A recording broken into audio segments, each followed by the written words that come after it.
Menurut saya, prinsip ini sangat penting, sehingga terus saya jadikan pegangan kalau tidak dapat menjalankan kebiasaan dengan mulus atau menyelesaikannya seperti yang saya inginkan. Terlalu sering kita terjatuh ke siklus all or nothing dalam kebiasaan kita. Masalahnya adalah masuk ke pola pikir bahwa kalau kita tidak melakukan sesuatu dengan sempurna, tidak usah melakukannya sama sekali. Anda tidak sadar betapa berharga tindakan sekadar datang ke tempat latihan pada hari-hari sial atau sibuk Anda. Rugi karena bolos lebih besar daripada keuntungan jika Anda berusaha bangkit lagi. Jika Anda mulai dengan $100 lalu mendapat untung 50%, uang Anda menjadi $150. Akan tetapi, Anda hanya perlu rugi 33% untuk membawa kembali ke $100. Dengan kata lain, menghindari rugi 33% sama berharganya dengan meraih keuntungan 50%.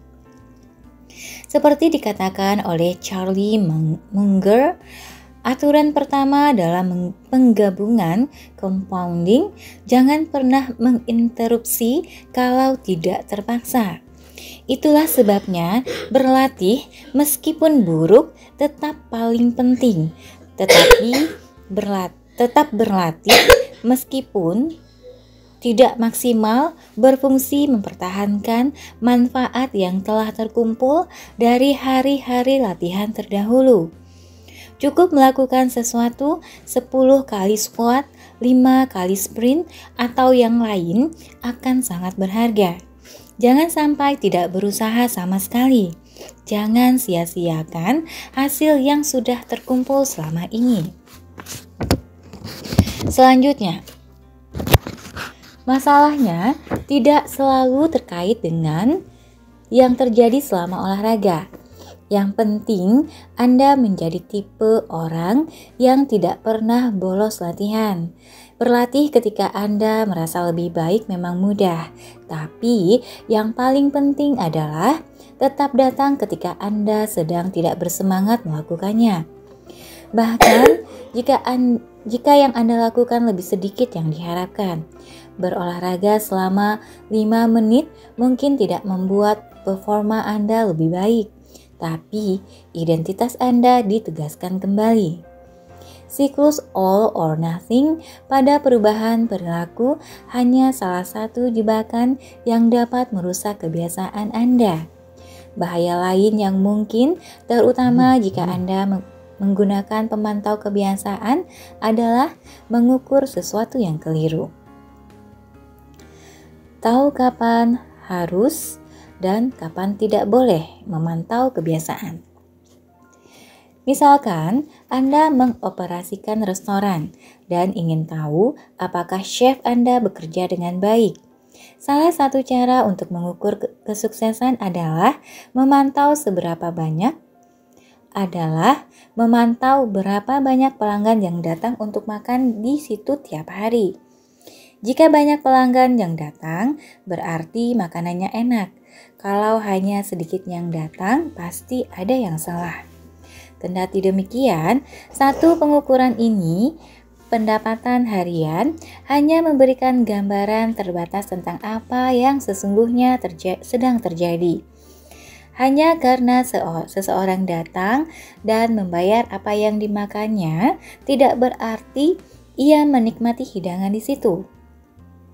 Bahkan, pelanggan yang kecewa tidak mungkin pulang begitu saja tanpa membayar. Dalam kenyataan, jika Anda hanya mengukur pendapatan, makanan yang disajikan mungkin memburuk, tapi Anda mengimbanginya dengan meningkatkan pemasaran atau pemberian diskon. Misalnya. Sebaliknya, mungkin lebih efektif memantau seberapa banyak pelanggan yang menghabiskan hidangan atau barangkali berapa persen pelanggan yang meninggalkan tip cukup besar.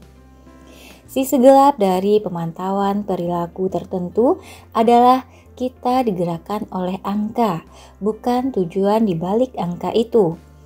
Bila kesuksesan Anda diukur berdasarkan pendapatan per kuartal, Anda akan mengoptimalkan penjualan, pendapatan, dan akuntansi untuk pendapatan per kuartal.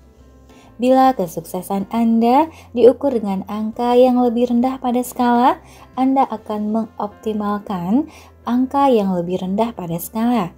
Bahkan, seandainya itu berarti melakukan crash diet, minum jus pembersih, dan menelan pil pembuang lemak. Pikiran manusia menginginkan kemenangan pada permainan apapun yang sedang dimainkan. Jebakan ini adalah bukti dalam banyak bidang kehidupan. Kita berfokus pada jam kerja yang panjang sewaktu bekerja, bukan pada apakah suatu pekerjaan menghasilkan sesuatu yang bermakna. Kita lebih peduli mendapatkan puluhan ribu langkah ketimbang apa yang kita lakukan supaya sehat. Kita mengejar ujian baku, bukan memberi tekanan pada pembelajaran, rasa ingin tahu, dan berpikir kritis. Pendek kata, kita mengoptimalkan apa yang kita ukur. Ketika memilih pengukuran yang salah, kita mendapatkan perilaku yang salah. Ini terkadang disebut hukum Goodhart. Diberi nama demikian untuk mengenang ekonom Charles Goodhart. Hukum itu mengatakan, ketika suatu perilaku menjadi target, ukuran itu berhenti menjadi ukuran yang baik. Pengukuran hanya berguna kalau menuntun Anda dalam menambahkan konteks kegambaran yang lebih besar, bukan ketika ukuran itu menyusahkan Anda. Tiap angka hanya sepotong umpan balik dalam sistem keseluruhan. Dalam dunia yang digerakkan oleh data, kita cenderung menghargai angka secara berlebihan dan meremehkan hal-hal yang hanya sebentar, lunak, dan sulit dikuantifikasi. Kita keliru mengira faktor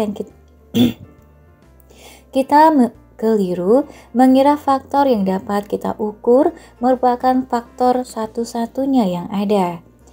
Hanya karena Anda dapat mengukur sesuatu tidak berarti itulah yang paling penting.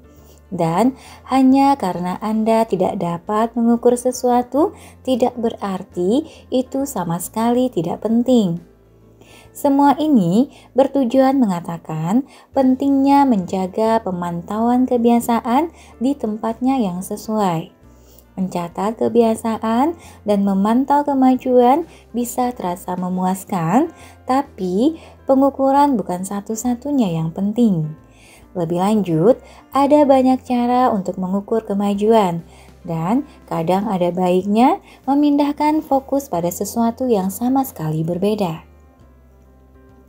Ini sebabnya kemenangan-kemenangan tak berskala bisa efektif untuk menurunkan berat badan. Angka pada timbangan mungkin keras kepala, tapi jadi jika Anda hanya berfokus pada angka itu, motivasi Anda akan menurun. Namun, Anda mungkin melihat bahwa kulit Anda terlihat lebih baik, atau Anda bangun lebih pagi, atau gairah seks Anda meningkat. Semua ini adalah cara yang sahih untuk memantau perbaikan. Jika Anda tidak merasa termotivasi oleh angka pada timbangan, barangkali sudah waktunya berfokus pada pengukuran yang berbeda, yang memberi Anda lebih banyak sinyal kemajuan. Tak peduli bagaimana Anda mengukur perbaikan Anda, pemantauan kebiasaan menawarkan cara sederhana untuk menjadikan kebiasaan Anda lebih memuaskan. Tiap pengukuran menyediakan sedikit bukti kecil bahwa Anda bergerak ke arah yang benar dan ada kenikmatan langsung meski sebentar untuk pekerjaan yang dijalankan dengan baik. Ringkasan bab 16. Salah satu perasaan yang paling memuaskan adalah perasaan bahwa kita mengalami kemajuan. Kedua, memantau kebiasaan adalah cara sederhana untuk mengukur apakah Anda melakukan kebiasaan, misalnya membuat tanda silang pada kalender. Pemantauan kebiasaan dan bentuk pengukuran visual lain dapat menjadikan kebiasaan Anda memuaskan dengan menyediakan bukti yang jelas tentang kemajuan Anda. Jangan memutus rantai, cobalah mempertahankan rangkaian kebiasaan tetap berjalan. Jangan pernah membolos atau mangkir 2 kali.